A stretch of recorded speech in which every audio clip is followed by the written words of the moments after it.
What does this mean to you tonight? You've gotten lots of awards for music, I imagine. Tonight, that to Yeah. be honored for this purpose, what does that mean to you? Well, it's not like anything else.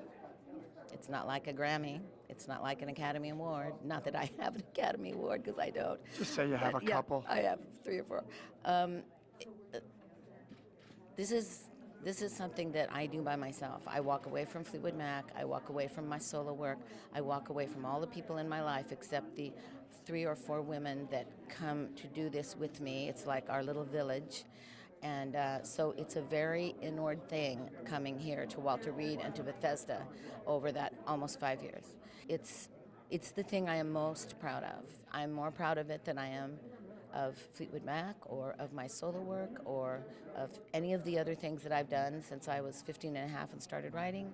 I am most proud of this and of the time I have spent with the girls and the boys that I have sat on their bed and tried to discern what injury and how to fix it and what they were doing and what happened and where they came from and meet their mom and dad and their brothers and sisters and cousins and boyfriends and become part of their family in, an hour. You connect, and then they become really important to you. And I go home and I write it all down, pages and pages, every time I come here. So it's all there. And I can't remember all of it in a running thing, but I went back this morning at 4:30 and read my very first entry after my first visit here. And I seriously just cried all the way through it. And it's like 2.5 typewritten pages.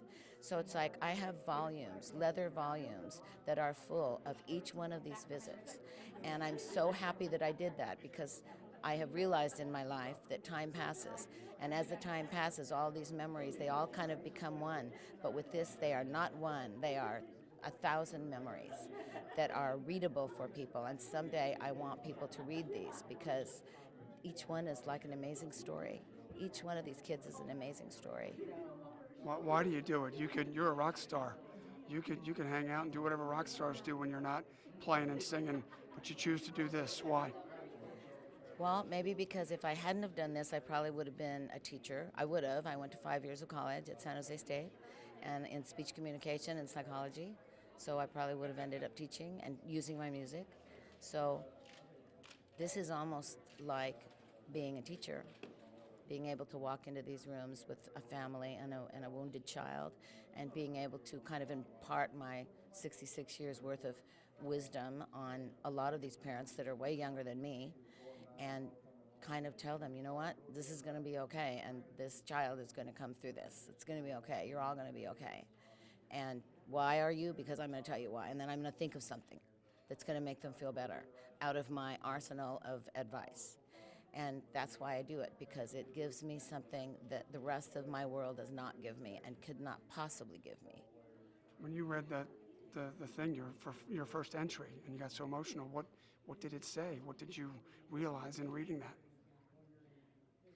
Well, it was this particular boy, and his name was Reedon, and I walked in. He was the last person that I visited, and it was, I don't know, 20 or 30 soldiers, and I was on my way out, and he was the last one, and his eyes were closed, and he was very handsome, and he had really long eyelashes, and his eyes were closed, and I kind of said, like, is he sleeping? Should I not go in? And they said, no, he's not sleeping. He just won't open his eyes. And I'm just like, why not? And he said, because we don't know, because something he saw, he won't open his eyes.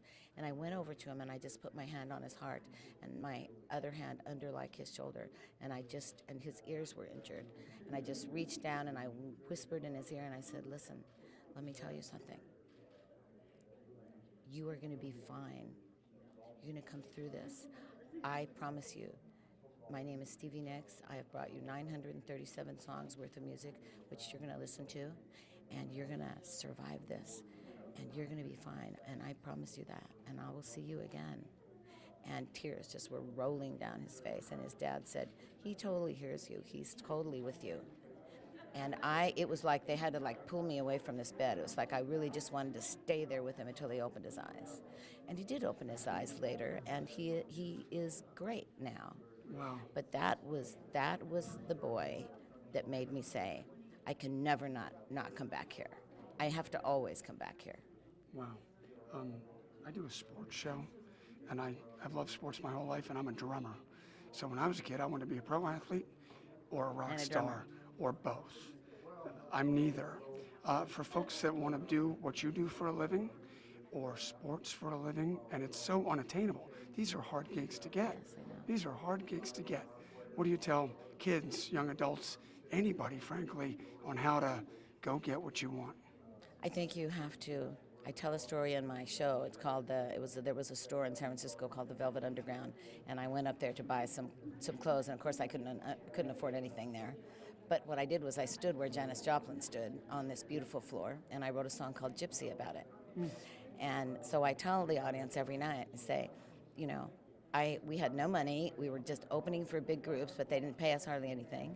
And look at us. We were rock and roll stars, and we had nothing. But what you have to do is just put your nose to the grindstone, and you just have to not let anybody get in your way. You have to go to the Velvet Underground and stay there and never let anybody tell you you can't have what you want. And if you want to be a drummer in a famous band, you want to be a singer, you want to be a famous sportscaster, The quarterback of the you Redskins. just have to say, I'm doing it.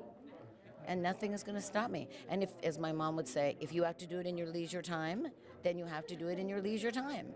When you're not working, then you have to take every other hour you have in the day and put it into that dream.